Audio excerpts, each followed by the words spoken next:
I come from a very prominent Zionist patriotic family. My father, who's probably the most well-known, was the general, Miko Peled, who was a young officer in 1948 and a general in 1967, these two major pillars of the history of Palestine and creation of Israel. I grew up very patriotic, very big supporter of my country and my state and Zionism, of course. And early in my life, of course, I supported my father's views, and I was a Zionist like he was, and he never gave up on the idea of Zionism. He just believed in that particular, that within the Zionist framework, we should also allow for Palestinians to exist. But while still in uniform right after the war, he said, look, we have an opportunity now because we're strong and we're here for good and our existence is no longer in question, no longer in danger. We should allow the Palestinians to have their own small state in a small part of Palestine. We can make peace with them and then make peace with the rest of the Arab world and so on and so on. But nobody else thought that way. And as soon as the war was over, they began building enormous cities and towns in East Jerusalem and the West Bank, basically erasing East Jerusalem and erasing the West Bank, any viable option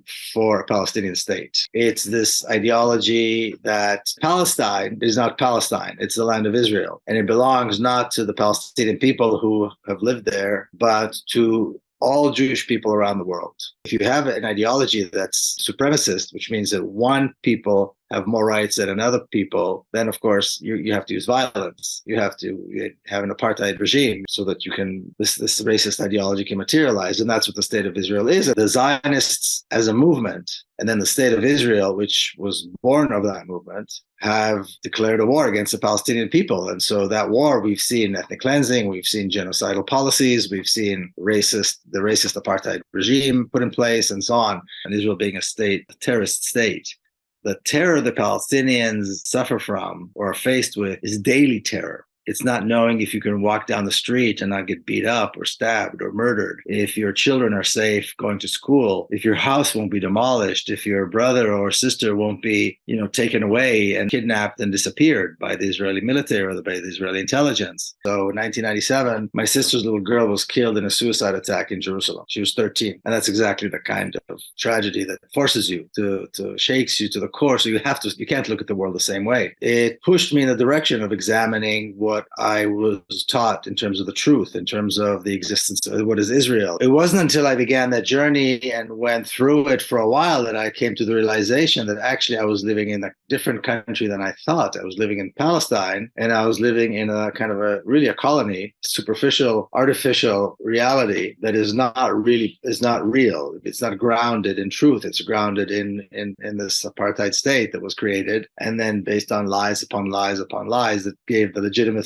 to the state of Israel, to this existence of Israel. What we saw on October the 7th is we saw Palestinians coming out of Gaza and completely paralyzing the state of Israel, completely paralyzing the myth of the great Israeli military and the great Israeli intelligence services and so on. Palestinians who had nothing to do with this are paying a heavy price, and that's what Israel does. It was humiliated, so now it's taking out all its revenge and all of its anger on innocent people and innocent civilians who had nothing to do with the attack. It's not a religious issue, it's a political issue. The Zionists have never been religious. The Zionists have always been secular. It's a secular racist ideology. So they don't represent Jewish people. Jewish people are bound by the Ten Commandments where stealing and murdering are not allowed. So to taint all Jewish people with the crimes of Zionism would be terribly wrong, I think. I think it's absurd to condemn people who have been oppressed for so long when they rise to resist. I think it's to be expected. If we want to eliminate resistance, then we have to eliminate the oppression. Resistance is always a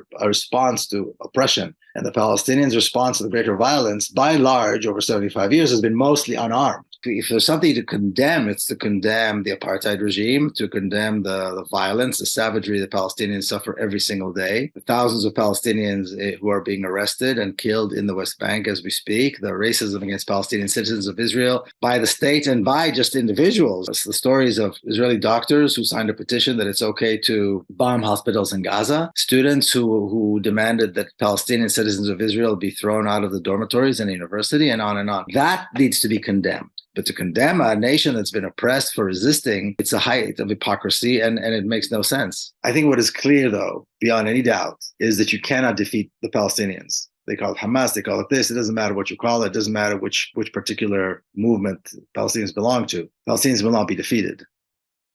Israel represents all of these things that we know are bad.